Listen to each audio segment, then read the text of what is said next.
entrepreneur Jay-Z, whose real name is Sean Carter, was accused in a lawsuit Sunday of raping a teenage girl after an award show more than 2 decades ago, along with Sean Diddy Combs. The hip-hop mogul facing federal sex trafficking charges in a wave of lawsuits alleging sexual assaults. So let's see where we stand at on this. Everybody, got their opinion, but this could be very bad for Jay-Z.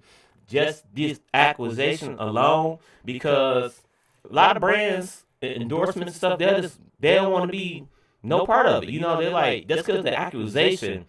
And then it's like the Super Bowl, they big. You do stuff with the NFL, and just being accused of something like this, and then the day of it, so the day he got accused was you're not familiar with the remake of The Lion King. Well, it's called Mufasa, and that his wife and his daughter's in the movie, and this was the night of the premiere. So they come out with something like this. Wow. And it's crazy, because even his daughter don't have questions. She's like, what? Huh? And then, his wife, how she gonna look at him, but, she been around his side. She's like, this is some bullshit, because, she ain't about to be this, oh, yeah, he definitely must have did it, whatever. So, at least, to say the least, his reputation is going to be damaged. But let's go ahead and break everything down. Let's get into it.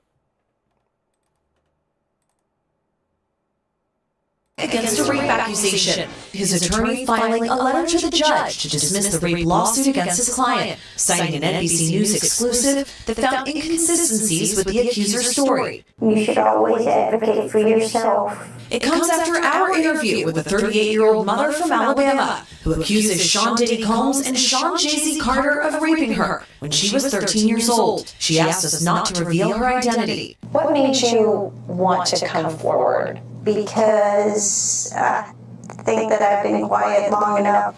She says that she went to the MTV Video Music Awards in 2000. The woman says she spoke to Combs' limo driver, who offered her a ride to an after-party. She says at the party she spoke to musician Benji Madden and his brother. I'm talking to Benji Madden about his tattoo. It's the Last Supper. In a statement to NBC News, a representative for the Maddens confirmed that they did not attend the 2000 VMAs and that they were on tour in the Midwest at that time. At the after-party, she says she had a drink that made her feel woozy. Then she says Combs and Carter both raped her. She says she ran to a gas station where she called her father, who picked her up. We rode home in silence. She didn't ask me what happened. In an interview with NBC News, her father said he could not verify the claims. I feel like I would remember that, and I don't, he said. When we asked the woman about the contradictions in a phone interview on Friday, she said she stands by her statements. I have made some mistakes, she said, in remembering what happened 24 years ago. Honestly, what is the clearest is what happened to me. In a statement to NBC News, Sean Carter said, "This incident didn't happen. True justice is coming. We fight from victory, not for victory." A representative for Combs called the suit a shameless money grab. Is any part of you scared? Coming out against such powerful people? I'm scared of what could happen, but I'm more afraid of letting it eat me alive from the inside out. Chloe Malas, NBC News. Occurred. You have to look at different pieces of the narrative. Something I know about a lot of these people, like I said, to proven, it's all allegations. But I hear this a lot. And I just started looking at somebody like, I drink alcohol. Actually, I drink a lot of alcohol. Most Americans do. Okay, cool. But one thing you keep hearing is, oh, they must have put something in my drink. I'm like, yeah, they put something in your drink. Alcohol. If you go somewhere and you drink alcohol straight, yes, it's like, you could drink it. No, I'm just going to give an example. I got a little shot cup in here. Well, not a shot cup, but let's see about this much alcohol, right? A cup, 8 ounces or whatever, of alcohol. I probably could fill this up with alcohol, and guess what? Drink this straight and feel okay for about 5 to 10 minutes. You drink that much alcohol, shit, it's gonna catch up with you, boy. Yeah, it's gonna make you flip. All type of stuff gonna happen. And I can understand somebody, if it was true, somebody saying they drunk some alcohol and they thought they was drunk, so they know the effects of alcohol. But somebody that been around a lot of alcoholics, that is alcoholic, that's anytime I keep seeing here somebody saying they put something in my drink. How often do you drink alcohol? How much alcohol do you drink? But his lawyer about to break it down. So let's continue and let the lawyer break it down. Look at the homes associated with Mr. Combs during that period of time, and even not during that period of time, none of them matches. He had a townhouse, he had a house in the Hamptons hours away, and he had homes in New Jersey, but not at that time. None of the homes work, the location doesn't work, because this never happened. And again, when you really bear down on the location and his whereabouts, you quickly realize, because of there's photographic evidence and witnesses are coming forward, that Mr. Carter was in a commercial establishment after the VMAs. He wasn't at a house. Well, unfortunately for them, they needed to create this house in order to create the narrative. But he wasn't at a White House that did not exist. And this is a photograph of him at a location after the VMAs. As we can continue through this, the Jane Doe does not say that the... Now, see, this is the first thing that's going down. Jay-Z and Diddy got an alibi. Uh-oh. You saying I was here doing this, and they in two different places. Uh-oh. Assault happened at a commercial establishment. You can't. That wouldn't make any sense. Yet they stand by it. They double down. They triple down. White House, White House. The White House doesn't exist. And then we get to the witnesses. And I think at the outset, everybody has to remember that in 24 years, not a single witness has ever come forward saying this happened. Quarter of a century. Think about that. She said she's at the party alone, this 13-year-old girl, and she finds herself in the room with the three most famous people at the party. Just think about how unnatural, how little common sense that makes. And according to her, one of the witnesses is a female celebrity who's just standing there watching the repetitive rape of a child. That celebrity does nothing, says nothing, reports nothing. And in fact, they won't even identify her. According to them, there's an adult female in the room watching the rape of a child. They refuse to identify her. So then we continue, and you look and there's celebrities that she says she's mingling with before. Afterwards, she says she runs out of the house naked. Runs out of the house naked. None of them notice that. None of them pay any notice. For 24 years, none of them has said anything. And so she's just asked in this interview, she's asked, well, I mean, celebrities are recognizable people. Surely you can tell us one celebrity that was there. Just give us one name so that we know this happened. And she says, okay, Benji Madden was there. And she wants to conjure up religion and say, I'm religious, I remember his tattoo. She looks and remembers so vividly the tattoo and the conversation with Mr. Madden. Well, Mr. Madden wasn't there. He already said he wasn't there. His tour schedule says he wasn't there. And he wasn't there because this never happened. Wow. So the guys was on the was actually performing somewhere else on the other side of the country, and she said he was there. So that'd be like the second inconsistency or the second lie. If you say I did something, I'm in Michigan. You said on this day I was in California, or let's say Texas, or let's say Florida. What's this? Even if you got private jets, it's still gonna take you a matter of some hours to get there. Wow. So, this don't sound too good for her. Let's continue. Has this ever happened?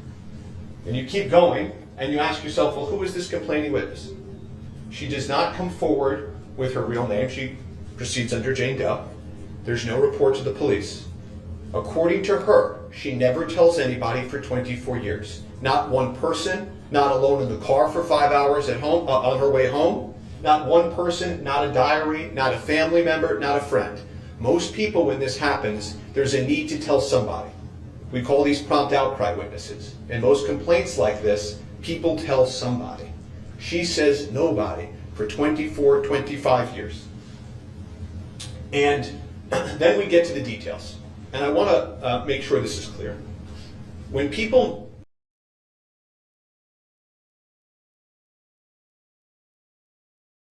Against a rape accusation. His attorney filing a letter to the judge to dismiss the rape, citing an NBC News exclusive that found inconsistencies with the accuser's story. You should always advocate for yourself.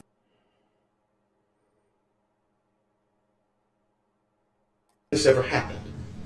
And you keep going, and you ask yourself, well, who is this complaining witness? Let me get to the details. And I want to make sure this is clear. When people make up an account, whether intentionally or their mind is playing tricks on them, they can always get that core part of the story right. They can just keep repeating it over and over and over again. This is what happened, that core part. But they're always going to mess up the details. When something isn't real, when something doesn't happen, you're going to get the details wrong because you weren't really there. And so she starts with her story about her friend that dropped her off. Okay?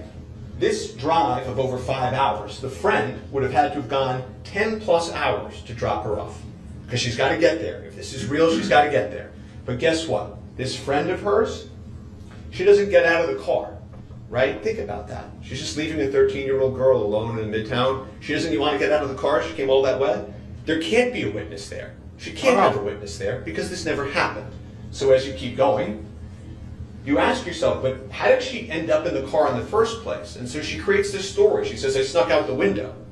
Right? But now we know she came from Rochester. So she would have been sneaking out of the window at 3 in the afternoon in the middle of broad daylight.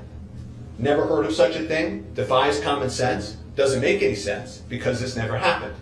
And so she tells this story because she's got to create a way that she gets out of the house and ends up in New York City.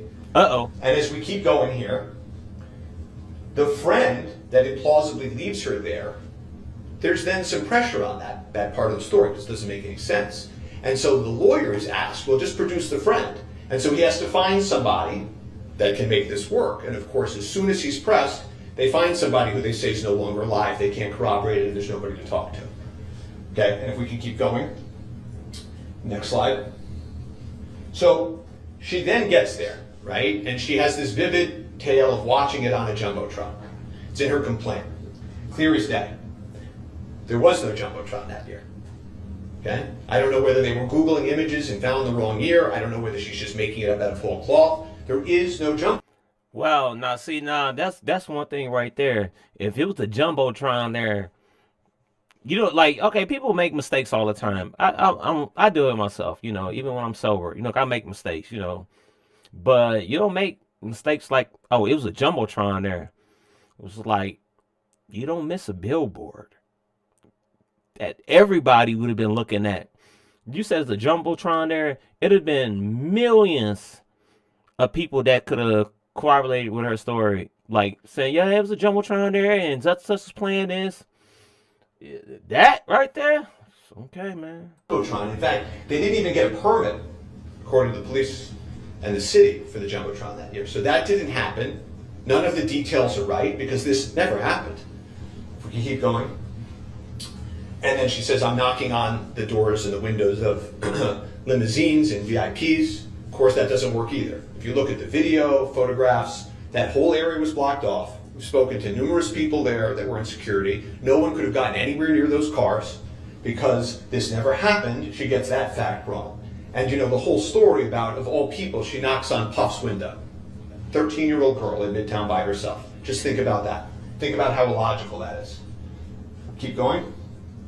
Again, this is Eminem performing in the streets. No Jumbotron. All the cars barricaded. Her facts don't check out because this never happened. If we keep going. So what ends up happening then, and this is important, is her original account in the original complaint says that at 9:30 or 10, she's told to wait there to get a ride to the after party. Okay? That also doesn't work because there's photographs now of Mr. Combs, Mr. Carter at commercial establishments in New York after the VMAs. So this narrative of at 10 o'clock she ends up at this party can't work. They got caught.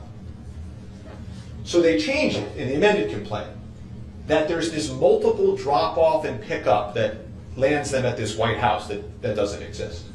So as we continue, this is again her account of trying to change the story into this multiple drop-off period to get them at the house to deal with the fact that there's photographic evidence that that's not where the after party was in the first place. And so as this account continues, you have to look at the timeline. You have to look at the timeline. So there's an old expression that time doesn't lie. everything else that I'm talking about, these glaring inconsistencies, these are not minor inconsistencies. These are not minor problems with this story. This is utter falsehoods. Time never lies. And so if you look at the time, no matter what, this couldn't have happened. It's not even possible that this happened. And this is so important. So again, now that we know that it's a 5-hour drive in each direction, how she gets to the VMAs, okay, we're going to talk in some detail about this White House and whether or not they could have gotten there. And then again, Doe returns home to Rochester, okay? And this is very important. Because she returns home, she has to leave the New York area by 1:30 in the morning at the latest, okay? If you look at any of these White Houses, and you look at the closest gas stations that could be to any of these White Houses, you have to leave this White House party by 12:45 in order to get to the gas station at 1:30 to call your father to pick you up to get home to Rochester at 6:30. So remember, she only has till 12:45 for everything that she says to have happened. The VMAs end at after 11. That this could possibly have happened even by their own account. And she says, during that little bit more than an hour, not only does she get to the house, not only is she inside mingling with celebrities, she has a drink, she's then sexually assaulted in front of an adult female multiple times. She gets out of that, she fights through it, she leaves the house naked, she gets all the way to the gas station. She had 37 minutes to possibly do this. And you know what I found so crazy about this? It was at one point into technology got the way it is. There's cameras everywhere, people recording, people doing all type of stuff, and where they could like document everything. And New York been like that too. 24 years ago it wasn't as like it is now, but New York was always like you watched everywhere. You don't want to be seen, you don't go to New York because you're being recorded. Trust me. But, and then especially when you're a high-profile celebrity. Okay, even under their account. Okay, and of course, the biggest problem, perhaps of all, is there's photographs putting Mr. Combs and Mr. Carter at different places, not in a White House during that 37 minutes. So when I tell you that it's not just that this story is a lie and that it's not true, it's provably, demonstrably false. This never happened. So, we talked about this 37 minutes. The earliest, even if we didn't have that establishments. Remember, this is innocence on top of innocence. Even if we didn't have that, according to her, the earliest they could have gotten to the house is 12:11. And the reason for that is, if the VMAs end and the drive is 20 minutes, the driver has to go there, drop them off, come back, pick her up, bring her back. She can't get there. And again, this is lickety-split. This is as fast as is possible, okay? This is no traffic leaving Radio City in Midtown during an award ceremony. 12:11. She has to leave that white residence by 12:48 in order for her father to pick her up at the gas station. 37 minutes. That's the entire window of opportunity here. So here again is the timeline. Shows the 11:11 VMAs end, the drop-off, the pickup, and the drop-off. Next slide. And again, here we are. You see the 37 minutes. This is the 42 minutes it takes to walk. This is the closest gas station. And this is, remember this is a 13-year-old girl walking who has issues, who is maybe drugged according to her, who's just been viciously raped multiple times, who was holding her own clothing trying to get to a gas station that she had never been before. Okay? No map, no cell phone, no nothing. Straight line, it's 42 minutes. Okay? The story doesn't work, it doesn't check out. Okay? This never happened. Next slide. These are all the things that they claim happened in that 37 minutes. Okay? And again, 37 is giving them every benefit of the doubt as how long this window could be. Every benefit of the doubt. But here's an even bigger problem. There are photographs of Mr. Carter and Mr. Combs at commercial establishments during the... See, now this another one right there, like I said, the attorney is throwing grenades. He's doing his due diligence. He's doing his job. Not only is Jay-Z and P. Diddy. Now they at a party. They at two different parties. So they in two different parts of the hood. They in two different spots being photographed at the same time. So if they just supposed to did this, and remember, this is all in a 37-minute window. I don't know if you know how when the VMAs is going on, if you didn't watch it live on TV, you probably can find it up on YouTube. But New York traffic is probably about gridlocked. So you're not getting out that area that quick. First of all, that's now might be have you. They was a distance from each other, but this had to be like, man, look, listen to him. He break it down. He giving y'all the sauce. 37 minutes. They're not there. Even if you try to come up with the fastest possible timeline, I'm talking about no traffic, nobody getting in your way at the door, right to the bar kind of timeline, it still doesn't work. Because they had to leave Radio City, they had to go to the commercial establishments. Mr. Combs is photographed at two different commercial establishments with Jennifer Lopez, two establishments. They had to go to both of those establishments and get back to the White House. Get back to the White House before she has to leave at 12:30. None of this can work. And in fact, and I think this is very important, you will notice in the photographs that Miss Lopez changes clothing between the two events that they go to in New York City. You can see in one photograph she's wearing one outfit and another. So she had to be able to, in this 40-minute window, get to multiple events. They're seen drinking, socializing. She has to change outfits, change her hair, all within 40 minutes to get to that White House in time. And you're saying to yourself, so that's not possible. You're right, it's not possible. It's because this never happened. And then we get to the end. She kept running until she reached a gas station. A female clerk noticed her, allowed her to use the phone. Plaintiff called her father, admitted that she had lied about her whereabouts. And this is a very small thing, very small. But remember, when you leave house and you're 13, you have to have a story. You either have to sneak out and not have a lie, or you tell your parents a lie. Sort of two options, right? Earlier, she says, well, I didn't tell my parents a lie, I just snuck out the window, right? Here, she says, well, I lied. See, do you know what that means? That means she's lying within her own story. They can't both be true. And I said earlier that no witnesses have come forward in basically a quarter of a century, except for one. Now there's one. Her own father. The person who knows her best. And he came forward too. And he said, you know what? This never happened. This never happened. And his attention was drawn to it. I feel like I would remember that. They said, but you've got a lot going on. Maybe you forgot this. You've got a lot going on. They told him, listen, you've got a lot going on. Try to see if they pressed him, if he stuck to his story. Now, hold on. Now, this is what I find alarming. It's like, you go to New York, so y'all live 5 hours away.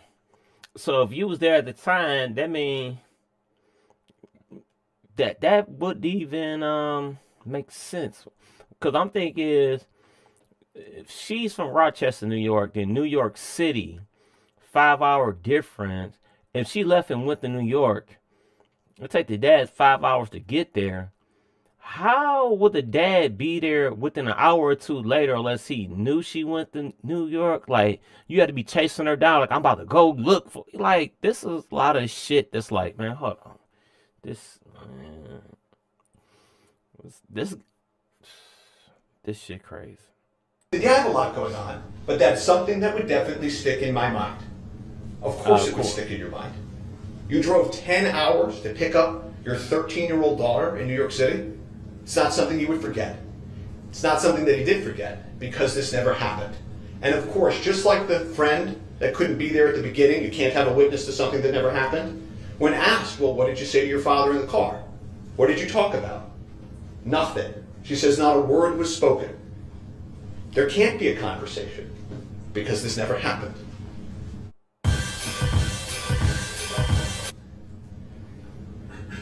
You got to ask yourself what's going on here, right? And you all saw that videotape of her being interviewed in a shadowy room. She's holding a teddy bear. She's talking about her issues, her head trauma. She's been through a lot in her life, you can tell. And so, who took advantage of this? Why are we here? Why is this story getting created? And I'll tell you who took advantage of this. This lawyer took advantage of this. That's what's going on here. And you can see here, now that this is starting to unravel and the truth is coming out, he's starting to walk away from it. He's saying, oh, sorry, this case was referred to our firm by another firm, so I didn't really check it out, is basically what he's saying. Right? He brings an accusation like this, attacks a man with the integrity of Mr. Carter, and all he has to say for himself now is, well, I didn't really check on this. Okay, that would be, by itself, would be reckless as a damn lawyer. Like, if you're going to go with a big case against a big celebrity that could be damaging to them, not just financial, so that can tarnish his career, and especially he has no reported history of anything like this ever happening, and you just say, hey, let's do it. That's fucking ludicrous. Oh my God. I got a referral, trying to make a little bit of money, so we just went live with it. Next. Here is again the timeline that he went live with. In the face of this irrefutable, time doesn't lie evidence, he went live with it. And again, it doesn't work. This 37 minutes, it does not work. It does not work because there's photographs. There's photographs. You can find them on the internet of them. They're changing clothes. She's changed clothes. Do you know how long that takes for her to go to 2 events, change clothes, get inside, have drinks, they're socializing, they're not popping into these events. To then get back out into the suburbs somewhere in a house that doesn't exist? It's not possible. Actually not possible. He is for sure innocent of this accusation. Next slide. But you know, this lawyer, he doesn't care about things like this. The only other person he's brought a complaint against for just mere association, merely being at a Sean Combs party, he's already been wrong about that one too. He had to change that one. If you look at the next slide, he got the year wrong. He said there was a party in the Hamptons. Mr. Combs was in Saint-Tropez at the time. Didn't check out. 2 claims, neither are checking out. If we could keep going. And we have this, individuals calling my office telling me story after story, and I'm not going to get sidetracked. People think I'm going to start saying, explaining he's a grifter and all these things about him. I'm not here to talk about him more than I need to, but there's people calling the office saying, yeah, they were being pressured to say stuff, to say that they were with Mr. Combs. These are affidavits, they're filed in court. This is what you're dealing with here. Next slide. And so this is who took advantage of the woman in the shadowy video. Mr. Busby. He gives a press conference, 1-800 number, and he claims 2 days after posting that press conference, 2 days, that he is 100. Busby want to get in some of B's beehive. That's what it is. That's what it is. I'm telling you. 20 fully vetted plaintiffs, 120. Anybody that does this for real, anyone that knows what they're doing, knows to corroborate, to interrogate, and to be sure about even one person takes weeks. One person. You've got to find out if their story makes sense. Did they really get dropped off? Does any of it check out? Is there corroboration? Are there any witnesses? It takes weeks for one. He had 120 in 2 days. When he files these cases, he doesn't even enter his notice of appearance. He just has some other lawyer file them and he holds these press conferences. He says, listen, anybody out there, just call the 1-800 number. If you can put yourself anywhere near a Sean Combs party at any point, we can go after the other celebrities there. We can make money together. Just call the 1-800 number. That's all you need to do. And then we'll send a letter to the celebrity. They're not going to want to have this in the public light. And they're going to be shaken down and they'll send us money. So he just called the number. And Mr. Carter said no. He said, it's not going to happen anymore. I'm going to put my foot down. And that's what he did. And I would urge any other celebrity that's being shaken down right now to do the same thing and to stand with truth. None of this ever happened. And what this 1-800 lawyer is doing, he's taking the justice away from this. He's destroying this opportunity and the voices of real victims. And it's got to end. So, are there any questions? Yes. One question. Sure. So for the people that are calling your office, I'm assuming if it's not dismissed, like worst case scenario, and you guys move forward to try to show that everything that you just told us, what evidence are you guys submitting other than the accounts they're giving you over the phone? Like, do any of those people calling you have like emails between them and Busby or text conversations where they're encouraging this stuff? Yeah, so let me divide that question into two if I can. We expect the case to be dismissed. If it's not, eventually this will all crumble because it can't possibly have happened mathematically. You don't even need witnesses. They don't have any witnesses because this never happened, and you don't need witnesses because the time doesn't work. Just there's literally photographic evidence that proves that this could not have happened.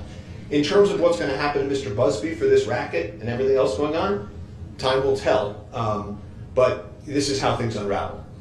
Yes, sir. Yeah. Who is Lex Intelligence, and has your firm ever hired them in connection with Tony Busby to investigate Tony Busby as he's alleged? I don't know that firm, don't know those people, and the answer is no. So this might just be an extension of the first question, but you said that there were people calling saying they were being pressured to say that they were with Mr. Combs.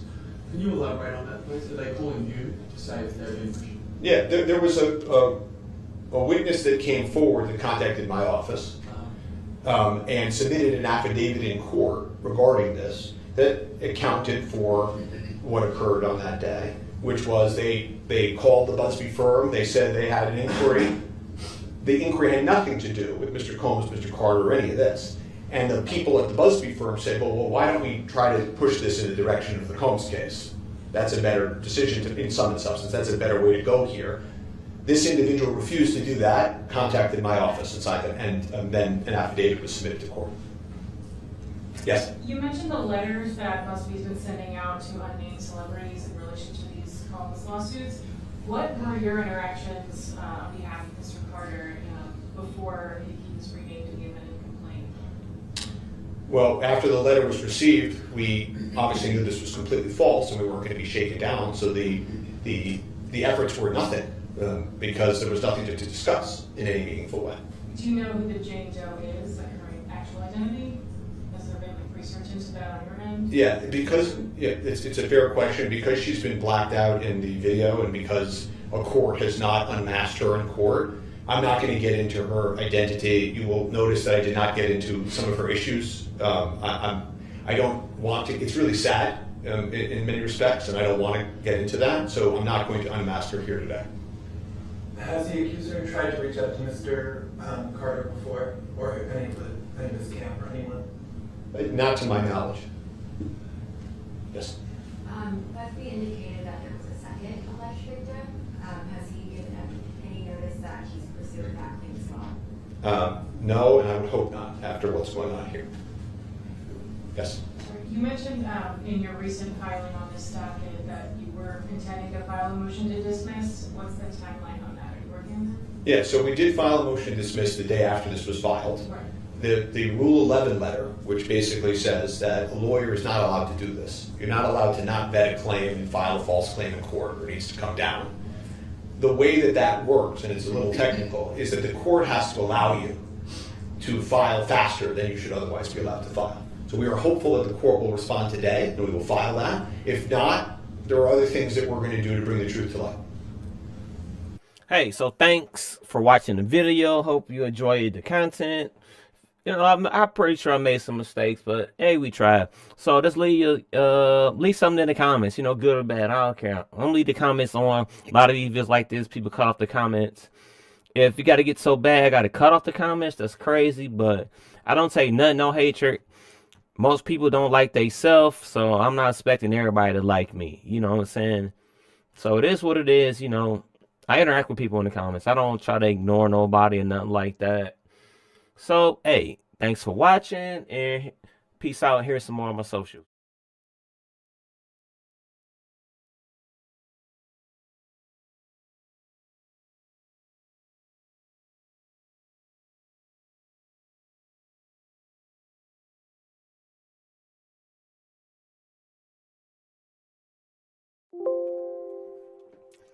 Rapper and entrepreneur Jay-Z, whose real name is Sean Carter, was accused in a lawsuit Sunday of raping